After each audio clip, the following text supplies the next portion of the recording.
Does a traditional classroom still hold its relevance in our rapidly evolving world? Or has contemporary education, with its innovative methods and technology-driven systems, outshone the once dominant traditional model? To answer these questions, one must first understand the journey education has taken, from the chalkboards of the past to the touch screens of the present. In the beginning, education was a privilege, a luxury afforded to the few. It was a formal, teacher-centered system where knowledge was dispensed from the wise to the eager. This was the traditional model of education, where learning was linear and structured, and the teacher was the sole source of knowledge. Rote memorization was the norm, and textbooks were the ultimate guide. Then came the evolution, a shift towards a more learner-centered approach. This change did not occur overnight. It was a gradual process, spurred on by advancements in technology and our growing understanding of the human brain. The contemporary model of education emerged, where learning is interactive and exploratory. The teacher is no longer the sole source of knowledge but a facilitator, guiding students towards their own discoveries. The contemporary model of education embraces technology, incorporating it into every aspect of learning. From online classes to digital textbooks, technology has revolutionized the way we learn.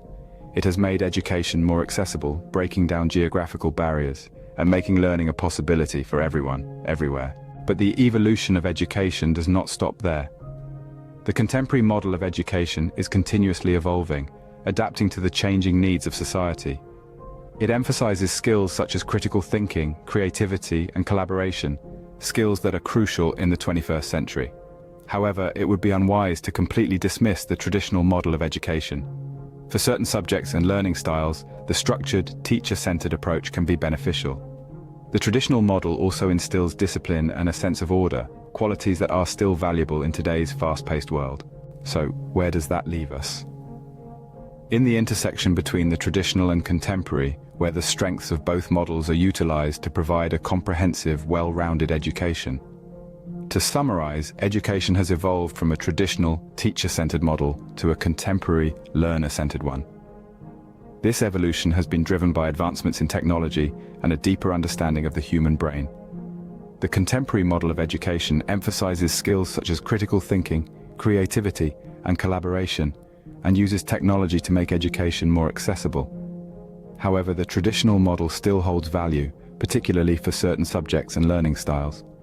The future of education lies in the balance between the traditional and the contemporary, combining the best of both worlds to equip students with the skills and knowledge they need to thrive in the 21st century. So as we move forward, it is paramount to continue exploring and integrating both traditional and contemporary educational strategies to ensure we are providing the best possible learning environment for future generations. We have seen that the role of educator has evolved through the years from the traditional, educator-oriented, cohort and content-based approach to contemporary approaches that are student-oriented, personalized, and skills-based. The traditional approaches to teaching and learning position the teacher or educator as a communicator of information to a group of general and passive learners. The coverage of the information is subject-specific, knowledge-rich, and theoretical. The decisions of what content is to be learned, how it should be learned, and when this learning would take place all rest with the educator. The learners were expected to be stationed in one place, at a preset time, to receive the information discharged by the educator, memorize it, and prove that they have received it by reciting the content back to the educator in tests and exams. Teaching was largely based on one-way communication, and the information obtained from the educator or textbook seldom challenged, as learners were receptacles to be filled with information and knowledge by the educator, and had minimal participation in teaching. And in this approach, the more completely the educator fills the receptacles, the better the educator is, and the more the receptacles permit themselves to be filled, the better students they are. Education thus resembled an act of depositing, in which the students are the depositories, and the teacher is the depositor. In summary, the traditional approach to education means the educator teaches and the students are taught. The educator knows everything and the students know nothing. There is a solution and the teacher knows the solution or answer. The educator thinks and the students are thought about. The educator talks and the students listen meekly. The educator disciplines and the students are disciplined. The educator chooses and enforces his choice, and the students comply. The educator acts, and the students have the illusion of acting through the action of the educator. The educator chooses the program content, and the students, who were not consulted, adapt to it. The educator confuses the authority of knowledge with his or her own professional authority, which she and he sets in opposition to the freedom of the students. The educator is the subject of the learning process, while the pupils are mere objects. Educational reforms have given rise to modern progressive approaches in which teaching and learning take completely different angles. The modern approaches focus more on the individual student's needs, rather than assume that all students have the same needs, aspirations, or level of understanding. These modern approaches are more activity-based and use inquiry, explanations, demonstrations, and favor collaboration among students. The student takes more control and responsibility for their learning, and must partner the educator in achieving the common goal of successful completion.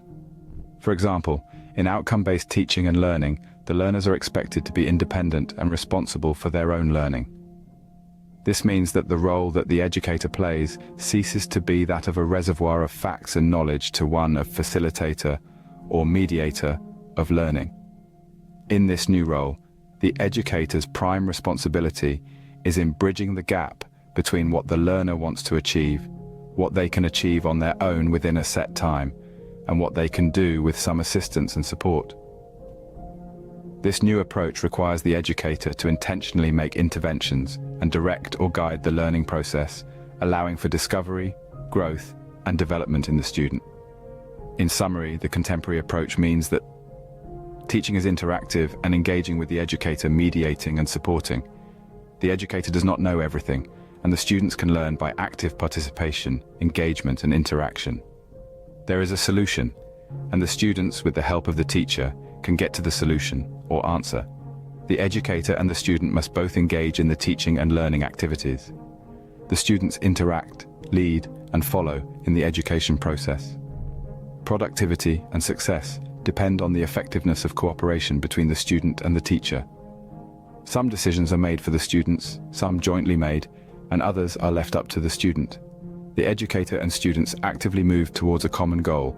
There are no passive players. Content is jointly selected, is flexible, and may be changed to suit the specific teaching and learning situation.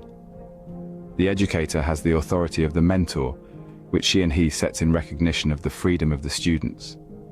The student is the primary focus of the learning process, making the approach student-focused.